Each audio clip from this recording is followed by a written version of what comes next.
everyone, John here, and I brought the hive from down the apiary up into my garden, and I like to do the splits up in the garden. So I'm going to make 5 or 6 hives out of the one. I've left queen lay a lot in a new hive down at the old apiary. I'll put the link to that below, swarm prevention, on my channel, so you can look at that if you haven't seen it.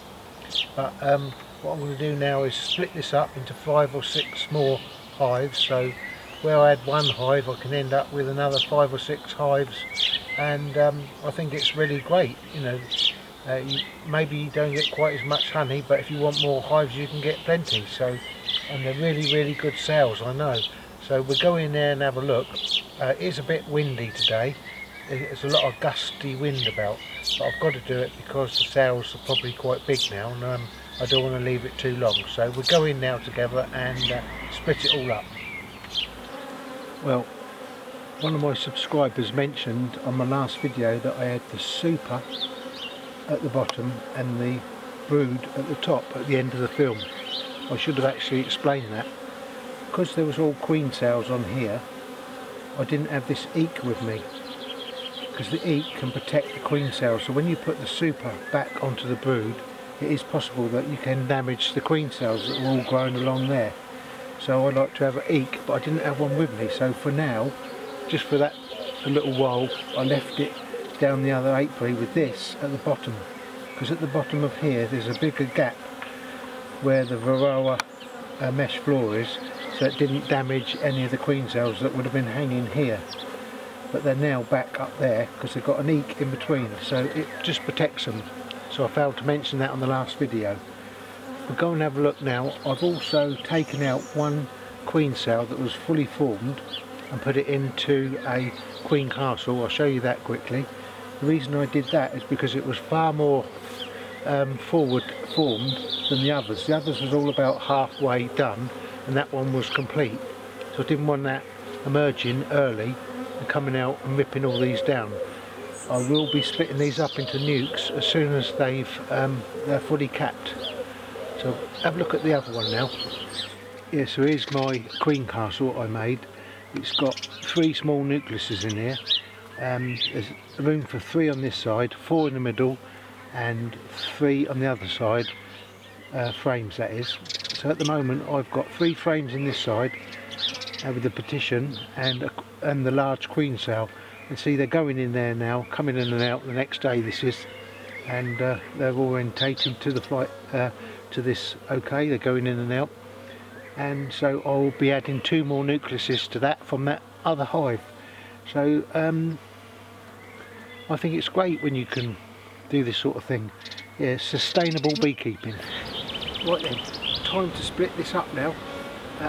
It's been in there a couple of days, these cells, longer than I'd liked, so I don't want the queens emerging. I've had to wait for a bit of a warmish day, so I'll split them up now and see how we get on. They may have broke the cells down, because sometimes they do that if they're slightly damaged, so I won't know till I open it up. I might only end up with 1 or 2 queen cells, because they do chew them away if they've been damaged. So I did put that eek on there, as I say, to protect the queen cells that was in there from being damaged, but they still chew them away sometimes. So we'll open it up now together and see what I got.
None in that one.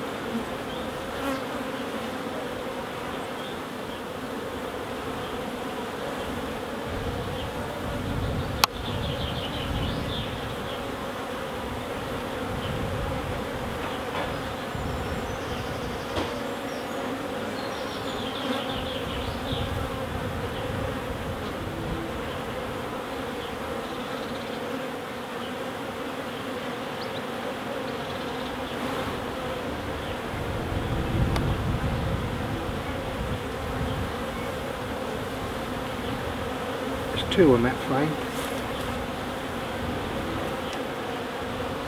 One there, one there.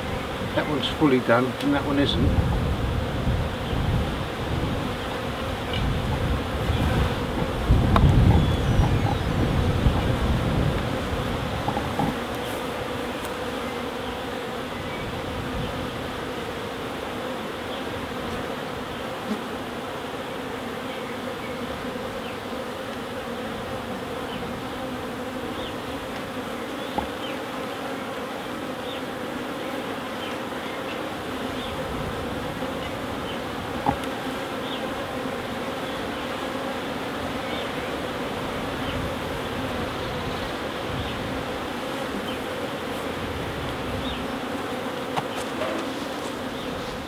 But there's a very nice cell there on that one, look, hanging right down.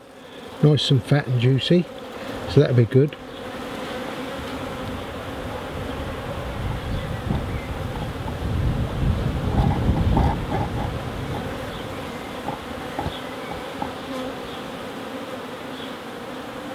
There's someone there.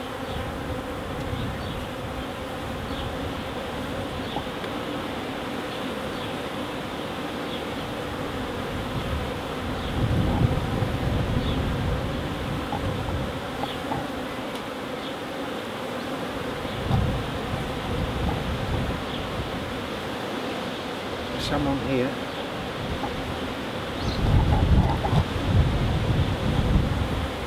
One, two.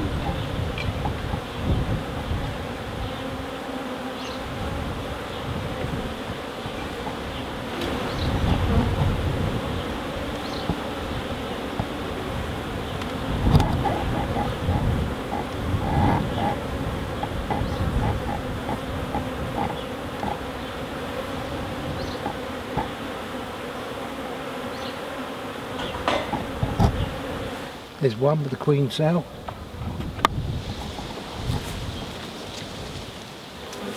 There's the second one with the queen cell.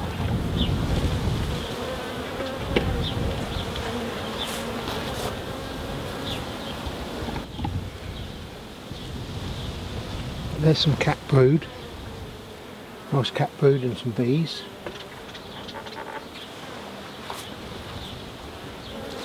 Cat brood and some nectar in that one.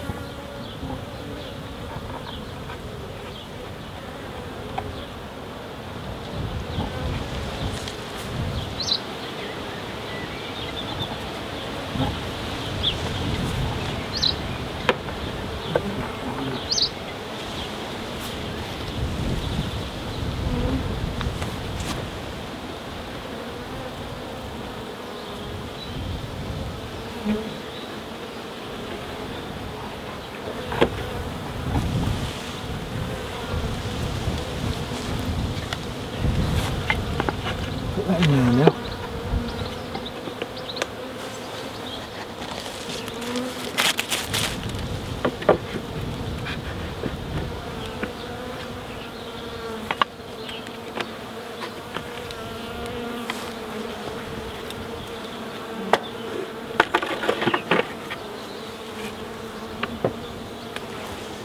I will put some more bees in this one.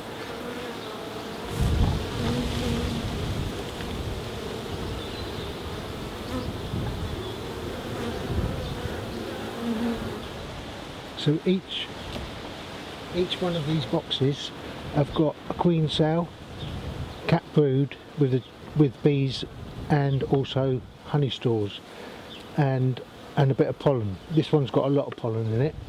These have got pollen, honey, cat brood and a queen cell. Actually the queen cell's there I think. So I put that in the other day because it was fully capped and I didn't want it emerging and killing all the other queens. So we've got 3 nucs there, and they've got another nuke over there, that one, and also I've got the hive as well. So we've ended up with 5 extra hives. All they've got to do now is get mated. So I've just got to put the insulation on there now to keep the bees nice and warm. I've got this feeder, they've had that one on there for 2 days, it's all gone. So I'll just pop some feeders on there, and they've got everything they need now. Queen cell, the bees, all they've got to do now is get mated. Maybe I'll only get 1 mated or 2, but at least I've got a chance. And then I've got the other small nuke just there, and the original hive there. Of course I left queen layer lot down the other apiary. This is in the garden, so I like to bring them up here when I'm doing splits. And so they've all got queen cells, including that one, and I've got a good chance, I think. Right then, that's that done. I've ended up with 5 extra hives. Started off with queen layer lot, now I've got 5 extra ones, plus a couple of mini mating nukes which I didn't film, but I will do films about those later on in the series. And so I could have a couple of spare queens, 5 more hives, a bit less honey, but I wanted to go for more hives instead of honey production on that colony, because that queen layer lot is brilliant. The cells are lovely, as you can see, and I think we're going to do well. So thanks for watching everyone, and see you on the next episode. Ta-da!